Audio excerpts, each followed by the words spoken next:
ya? Iya, Pak.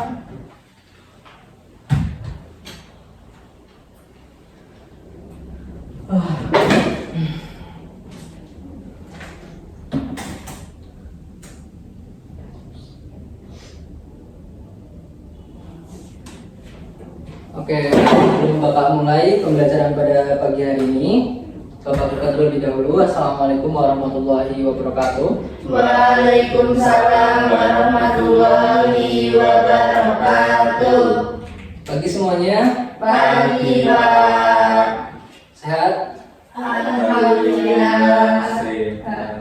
Oke, sebelumnya berdoa terlebih dahulu ya. Mungkin bisa dipimpin ketua kelasnya. Berdoa menurut kepercayaan dan keyakinan masing-masing. Berdoa dimulai. Berdoa selesai. Oke, kemudian selanjutnya Bapak akan melakukan presensi terlebih dahulu. Yang pertama ada Mas Arif hadir. Hadir, Pak. Oke, ada Anissa hadir. Hadir Pak. Ada Ayu hadir. Hadir Pak. Oke, selanjutnya terakhir ada Dia Ayu hadir. Hadir Bapak. Alhamdulillah hadir semua ya. Hadir Pak. Oke, di sini Bapak akan pada hari ini kita akan belajar bersama-sama mengenai materi baru yaitu langkah-langkah penelitian geografi. Nah, sebelum masuk ke materi, Bapak mau tampilkan video terlebih dahulu. Mohon untuk videonya itu disimak dan diperhatikan ya.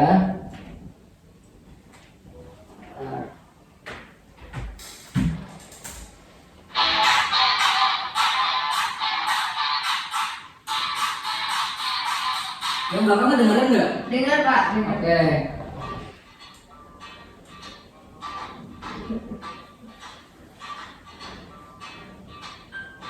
Dari percakapan mereka berdua, ternyata ada yang sedang melakukan penelitian. Maka kali ini kita akan membahas tentang penelitian geografi. Penelitian geografi. Penelitian merupakan upaya atau kegiatan yang bertujuan mencari jawaban sebenarnya terhadap suatu kenyataan atau realita yang dipikirkan atau dipermasalahkan dan memperoleh pengetahuan ilmiah tertentu yang berguna baik bagi aspek keilmuan maupun bagi aspek guna dengan menggunakan metode-metode tertentu atau prosedur yang sistematis. Sedangkan geografi adalah ilmu pengetahuan yang menggambarkan segala sesuatu yang ada di permukaan bumi. Jadi dapat disimpulkan bahwa penelitian geografi adalah kegiatan yang bertujuan mencari jawaban yang benar terhadap suatu kenyataan yang dipikirkan atau dipermasalahkan dengan menerapkan disiplin ilmu geografi. Selanjutnya jenis penelitian. Yang pertama, penelitian kualitatif. Penelitian kualitatif adalah penelitian yang dilakukan menggunakan alat indera tanpa mengacu pada satuan pengukuran baku. Data yang didapat dari penelitian kualitatif berupa deskripsi atau penjelasan mengenai suatu keadaan atau kejadian. Yang kedua, penelitian kuantitatif. Penelitian kuantitatif adalah penelitian yang dilakukan menggunakan alat ukur dan mengacu pada satuan pengukuran baku. Data yang didapat dari penelitian kuantitatif berupa angka ataupun jumlah. Selanjutnya, pendekatan analisis studi geografi. Yang pertama, pendekatan analisis keuangan. Analisis keuangan merupakan suatu cara pandang atau kerangka analisis yang menekankan pada eksistensi ruang. Yang kedua, pendekatan ekologi. Pendekatan ekologi adalah upaya dalam mengkaji fenomena biosfer, khususnya terhadap interaksi antara organisme hidup dan lingkungannya. Yang ketiga, pendekatan kompleks wilayah. Analisis kompleks wilayah adalah kombinasi antara analisis keuangan dan analisis ekologi. Unsur-unsur pokok dalam penelitian geografi. Geosfer merupakan lingkup kajian geografi yang terdiri atas 4 komponen utama yaitu atmosfer, litosfer, biosfer, dan hidrosfer. Biasanya komponen ini menjadi objek penelitian geografi, seperti penelitian tentang bencana banjir, maka kaitannya dengan hidrosfer dan banyak penelitian geografi yang lainnya. Selanjutnya adalah jenis data. Data dikelompokkan menjadi 2. Yang pertama berdasarkan sifatnya. Berdasarkan sifatnya pun data dibagi menjadi 2. Yang pertama, data kuantitatif adalah data yang bersifat angka. Yang kedua adalah data kualitatif, yaitu data yang dinyatakan dalam bentuk kalimat atau uraian. Selanjutnya, data berdasarkan sumbernya yang dibagi menjadi dua juga. Yang pertama, data primer adalah data yang diperoleh oleh responden atau objek yang diteliti, serta ada hubungannya dengan yang diteliti. Yang kedua, data sekunder adalah data hasil penelitian orang lain atau instansi. Walaupun data yang dikumpulkan itu sesungguhnya adalah data yang asli. Selanjutnya adalah teknik pengumpulan data, dibagi menjadi 5. Yang pertama, observasi, yaitu cara teknik pengumpulan data dengan melakukan pengamatan dan pencatatan secara sistematis terhadap gejala dan fenomena yang ada pada objek penelitian. Yang kedua, wawancara. Wawancara dilakukan dengan melakukan tanya jawab secara sistematis sesuai dengan tujuan penelitian, antara wawancara dengan interview atau memberi informasi. Yang ketiga, angket. Angket atau kuesioner ini adalah usaha mengumpulkan informasi dengan menyampaikan sejumlah pertanyaan tertulis untuk dijawab secara tertulis oleh responden. Yang keempat, studi kepustakaan. Studi kepustakaan adalah kegiatan pengumpulan data dan informasi dari berbagai sumber tertulis dan tidak tertulis. Dan yang terakhir adalah studi dokumenter. Studi dokumenter adalah pengumpulan data yang menggunakan sumber dokumen tertulis yang berhubungan dengan masalah penelitian, misalnya dari sumber dokumen, buku, koran, dan majalah. Langkah-langkah penelitian biografi. Yang pertama, merumuskan pertanyaan penelitian. Yang kedua, pengumpulan dan pengelolaan data penelitian. Yang ketiga, analisis data penelitian. Dan yang keempat, penyusunan laporan penelitian. Sekian video kali ini. Terima kasih. Wassalamualaikum warahmatullahi wabarakatuh.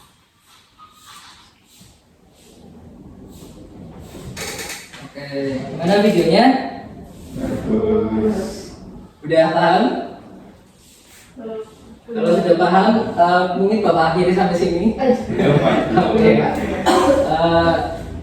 Bentar ya. Mungkin dari video yang udah Bapak tayangkan tadi ada yang mau bertanya, Mas Arif? Tujuan dari penelitian itu sendiri apa ya, Pak? Oke, bagus sekali pertanyaannya dari Mas Arif. Tujuan dari sebuah penelitian, tujuan dari sebuah penelitian itu sebenarnya itu menjawab sebuah permasalahan yang ada dan berkaitan dengan kehidupan manusia. Seperti contohnya banjir. Misalnya dalam suatu wilayah itu intensitas banjirnya itu tinggi. Nah, kemudian dilakukan sebuah penelitian, mengapa dan bagaimana penyebabnya, kenapa di wilayah tersebut itu banjirnya itu intensitasnya tinggi dan sering terjadi. Nah, kemudian setelah pengkajian dan penelitian itu diperolehlah hasil berupa ternyata banjir di wilayah tersebut itu intensitasnya tinggi itu karena beberapa faktor. Nah, dari hasil tersebut, dari faktor yang telah diperoleh tersebut itu bisa digunakan oleh manusia, baik itu individu, pemerintah ataupun kelompok untuk melakukan antisipasi dari permasalahan yang sudah terjadi. Seperti itu, Mas Arif. Oke. Mungkin ada pertanyaan lagi? Mbak Dia Ayu. Saya bertanya Pak, kalau semisal penelitian itu nggak ada gimana ya Pak ya? Oke, bagus Pak sekali ya pertanyaannya ya. Sebenarnya untuk penelitian kalau tidak ada itu kan penelitian itu datanya itu pasti harus melewati sebuah langkah ataupun metode yang namanya validasi dalam sebuah pengambilan data. Nah, kalau semisal penelitian itu tidak ada, itu nanti meskipun permasalahannya tadi sudah Bapak bahas tadi itu dapat dijawab oleh manusia, tapi hasil dari jawaban tersebut itu kevalidasiannya ataupun kebenarannya itu tidak dapat dipertanggungjawabkan. Jadi perlunya adanya sebuah penelitian adalah kita bisa memvalidasi dan mengecek kebenaran dari sebuah hasil. Gitu. Gimana Mbak Ayu? Baik. Ada tanggapan lain? Tidak. Oke, baik. Mungkin selanjutnya Bapak akan masuk ke materi. Bentar.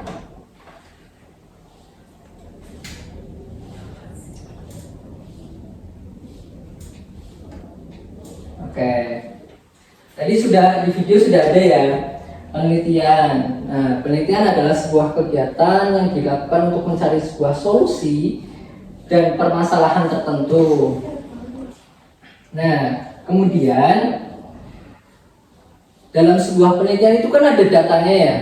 Nah, syarat data yang baik itu seperti apa sih? Nah, yang pertama itu ada data harus objektif, tidak boleh dimanipulasi, dan harus sesuai dengan kondisi aslinya di lapangan. Itu untuk ciri-ciri data yang baik. Terus yang kedua, data harus mewakili semua kawasan atau semua kondisi. Jadi dalam sebuah daerah penelitian itu kan dilakukan sebuah pengambilan data. Nah, data yang diambil itu harus mewakili seluruh permasalahan yang ada dalam suatu wilayah kajian penelitian, seperti itu. Untuk selanjutnya yang ketiga itu ada memiliki tingkat kesalahan seminimal mungkin. Nah, ini yang Bapak tadi jawab ke Mbak Diah Ayu, itu tujuan dari adanya validasi adalah untuk meminimalisir sekecil mungkin kesalahan pada data yang ada pada sebuah penelitian. Untuk yang selanjutnya yaitu poin keempat, harus tepat waktu sehingga apabila terdapat kesalahan itu dapat dilakukan koreksi secepatnya. Oke.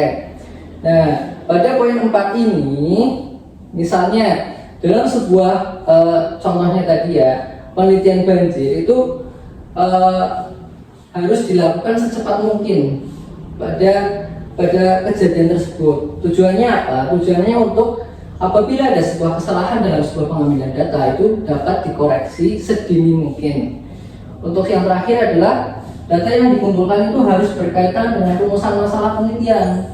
Jadi sebelum kalian menyusun sebuah penelitian itu kalian harus mencari sebuah masalah dalam wilayah yang kalian ingin lakukan penelitian, seperti itu.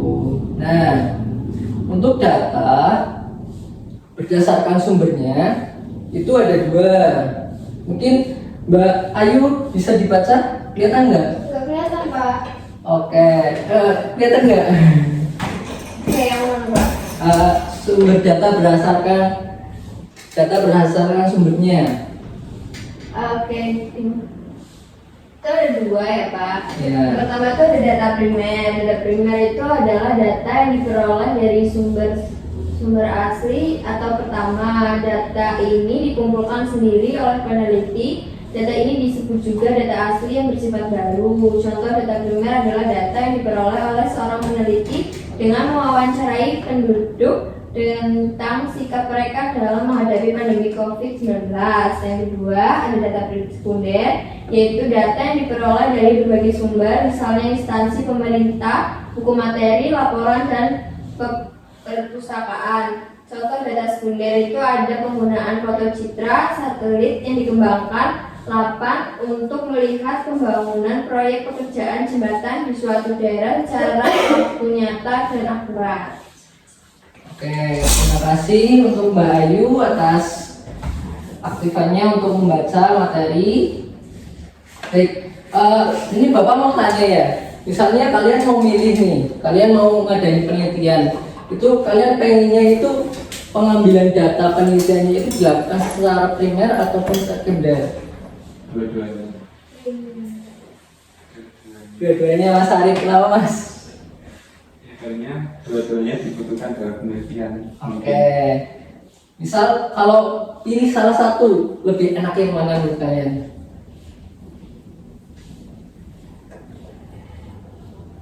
Ayo. Oke, mungkin Bapak mau terangin sedikit ya. Mungkin kalian nanti ada gambaran, misalnya mau melakukan sebuah penelitian, terus proses pengambilan datanya itu mau yang pakai data primer ataupun data sekunder. Nah, untuk data primer sendiri itu data yang diperoleh secara langsung oleh peneliti di lapangan. Jadi proses pengambilan data primer ini peneliti itu harus turun langsung ke lapangan. Jadi nggak bisa cuma dari rumah terus ngambil data dari web ataupun jurnal ataupun buku. Jadi data primer ini peneliti harus benar-benar turun ke lapangan untuk melakukan pengambilan data. Sedangkan untuk data sekunder sendiri, peneliti itu bisa melakukan pengambilan data tanpa harus turun langsung ke lapangan. Nah, itu gimana Pak? Kok bisa ngambil data tanpa harus turun langsung ke lapangan? Jadi untuk pengambilan data sekunder ini bisa dilakukan melalui atau bisa diperoleh melalui buku, jurnal, majalah yang tervalidasi seperti itu. Jadi mungkin kalau Bapak sendiri ya itu lebih enak di pengambilan data sekunder ketimbang pengambilan data primer. Tuh.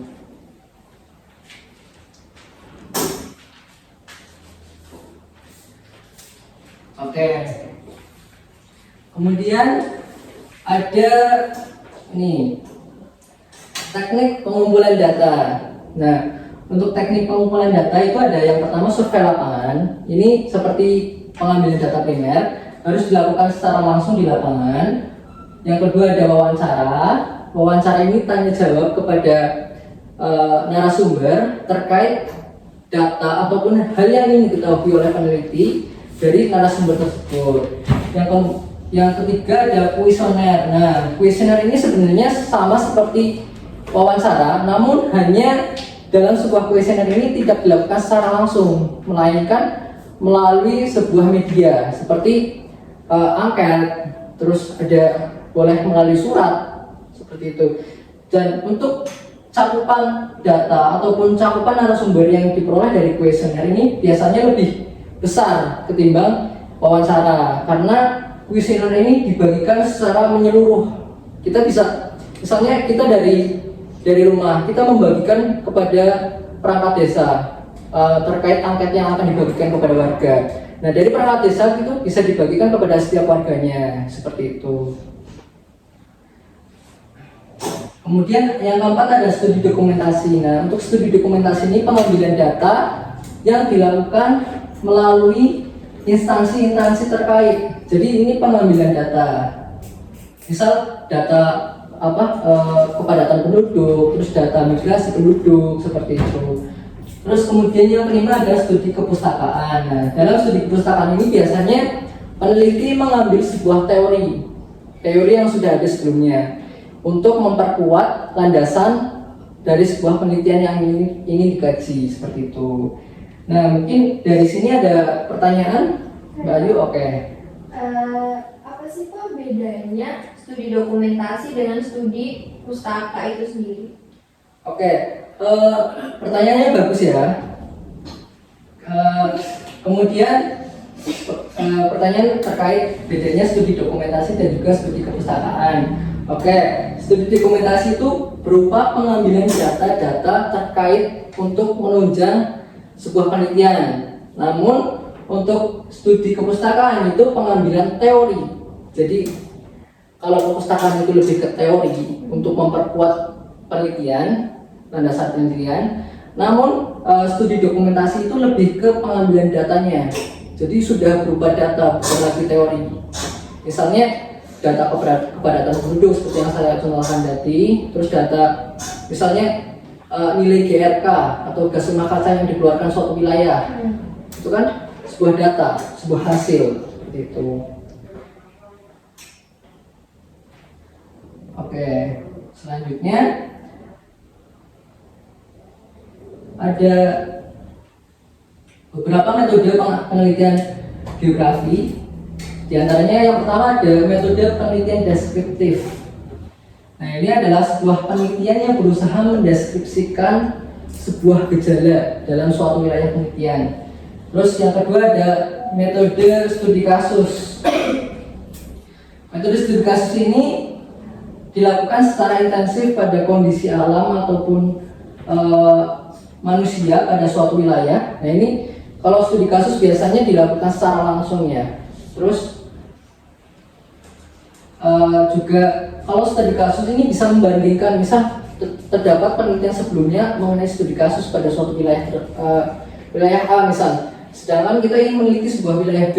Nah, kita bisa mengambil data-data ataupun metode yang sudah ada dalam penelitian sebelumnya di studi kasus wilayah A, seperti itu. Kemudian ada metode survei. Nah, untuk metode survei ini perolehan data berupa fakta ataupun fenomena. Nah, ini survei berarti kan langsung ya dilakukan secara langsung di lapangan seperti itu. Wah, mungkin waktunya sudah habis ya. Oke, mungkin pertemuan Bapak cukupkan sampai hari ini.